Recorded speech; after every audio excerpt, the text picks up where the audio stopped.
Hello everyone! Today we're going to be talking about my newest piece of Sora in the Lorcana style, specifically with Nicholas Cole's this piece as well as his Mickey Mouse piece here, and trying to use my own style in a similar aspect as what he does for his Lorcana cards. So we're going to jump right into that right now and see what we can come up with.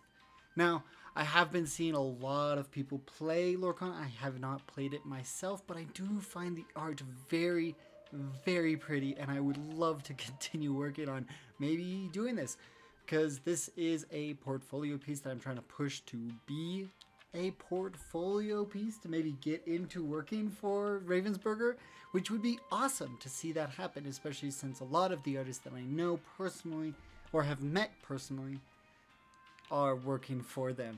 Now, I was thinking about doing a full-on new outfit for Sora, but at that point I thought it wouldn't be super recognizable to have Sora have a completely new outfit just for this illustration.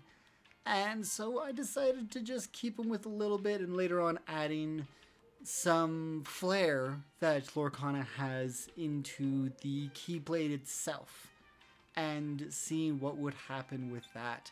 Now, I definitely liked how they do their backgrounds, very whimsically, very power oriented, where it looks like magic is flowing through everything and is very flow oriented.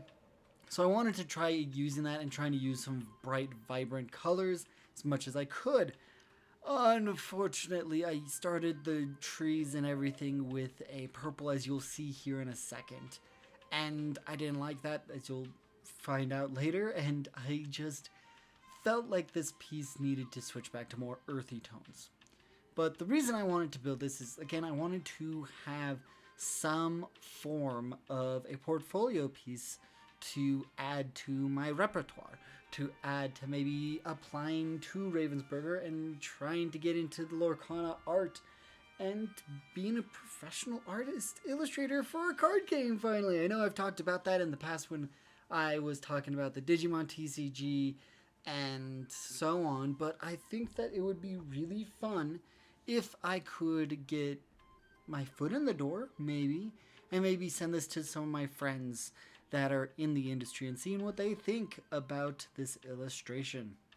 I know it's not the craziest piece I've done, or not this heaviest, but I do think that this shows the premise of how different aspects of my illustration work has improved over the little bit that I've been working on this piece, of course.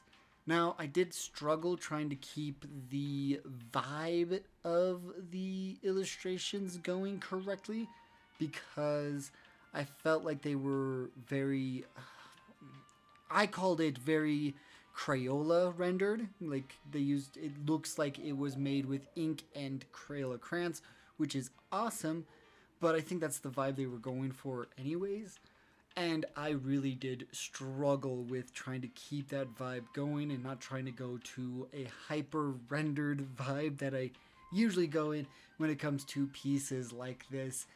Now, obviously, I tried to make it so that I can use this as a card, and towards the end here, I'll show you what I got when the card was rendered, because I had to find a template maker, because I was not going to try just taking away all the IP of the graphics for the different Lorcana cards off and trying to copy them as much as I could. I wanted this to be as easy as possible once I got the art done. So I got a card rendered, and hopefully it will be seen right here. And I really enjoyed seeing what this card looks like. I think this actually shows off some pretty good skills that I have as an artist, and this could be a very good portfolio piece. I just really hope that it goes very well. And yeah, this piece is going great. Other than that, I've been getting prepped and working on some stuff for conventions. So I haven't been able to do some in-depth conversations about art recently, but that is a-okay. Because, you know, better to work and be busy than to have too much time on my hands. But I do really enjoy working on these pieces and seeing where things go with all of them. I did get some critiques on this towards the end here to try to implement it and make things look a little bit more like how they render out the cards, because that was the goal for this piece, is to make it look as much like the trading card art as possible. So I tried to establish that as a style. Now, I did find out halfway through making this through one of my friends that I've been talking to that works in Lorcana that Sora's not actually a Disney property. But hopefully you guys enjoyed this video and like and comment it, and maybe this will help me get work with Lorcana and Ravensburger. And I will see you all again next time. Also, remember to share this with all your friends so that they can see it too.